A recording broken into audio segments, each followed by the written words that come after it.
Emancipation.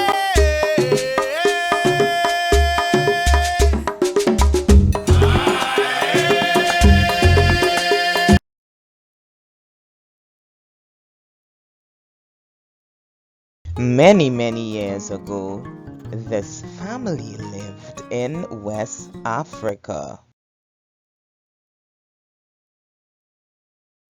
The people in the villages hunted, planted crops, and sold things in the market.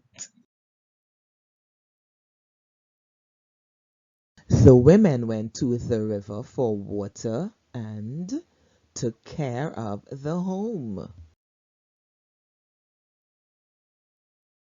There was always time for singing and dancing to the beat of the drums.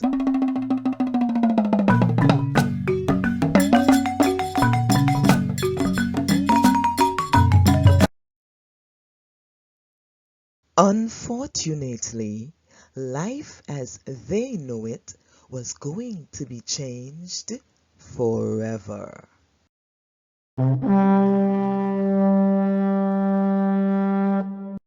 Then one fateful day, the Europeans came and kidnapped them from their villages.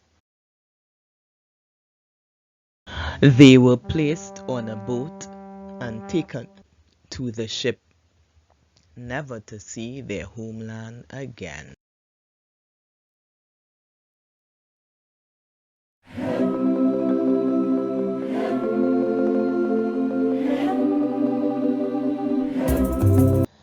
Then the perilous journey began as they headed to cross the Atlantic. Packed closer than sardines in a tin, hardly any room to move about. This is where they spent most of their time. It was hot, humid, and dark. They could not go to the washrooms. Many got ill and did not make it to the end of this inhumane journey. All the lifeless bodies were thrown overboard along with anyone who tried to escape. When they arrived in the Caribbean, they were given a bath and inspected. Only the healthy and strong ones were sold to their slave masters.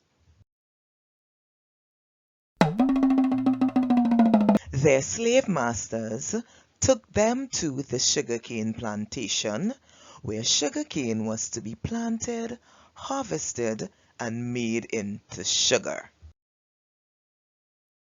They toiled day and night in the sun and rain. This was how they spent the rest of their lives. Some slave owners also planted cotton and coffee. Some slaves even worked in coal mines and inside the master's house as domestic workers.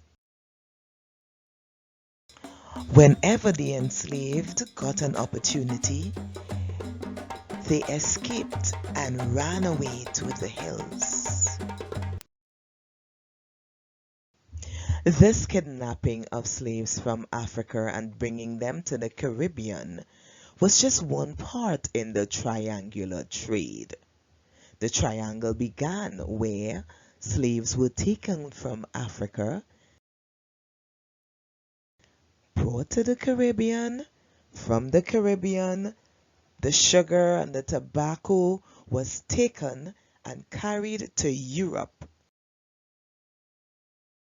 Europe then gave textiles, rum, and manufactured goods, and these goods were taken back to Africa, who provided the slaves. Slavery lasted 300 years, and approximately 12 to 20 million Africans were enslaved. Slavery was finally abolished in the year 1834, but the slaves were not freed until 1838. The news of emancipation or freedom brought great joy and happiness to persons of African descent. They took to the streets and they sang and beat drums. It was a carnival-like atmosphere.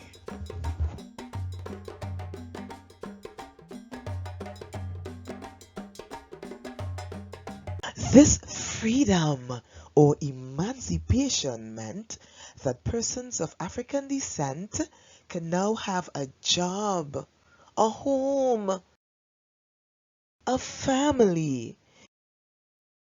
They can name their children.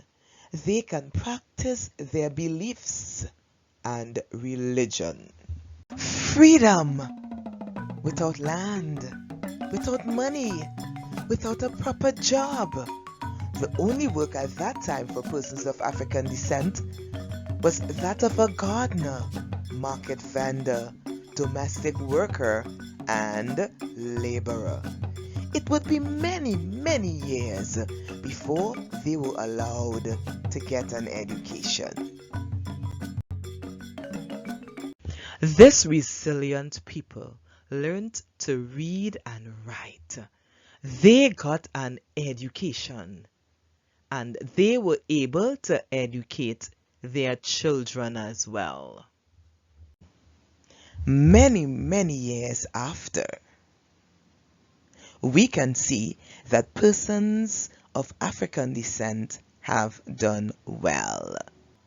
Some have gone on to become Prime Minister, President, astronaut, pilot, doctor, lawyer, nurse, teacher, professor, sailor, air hostess. They have also excelled in the areas of sport and music. This Emancipation Day, as we reflect on our history, let's focus our attention on the successful men and women of African descent who have made their mark in society.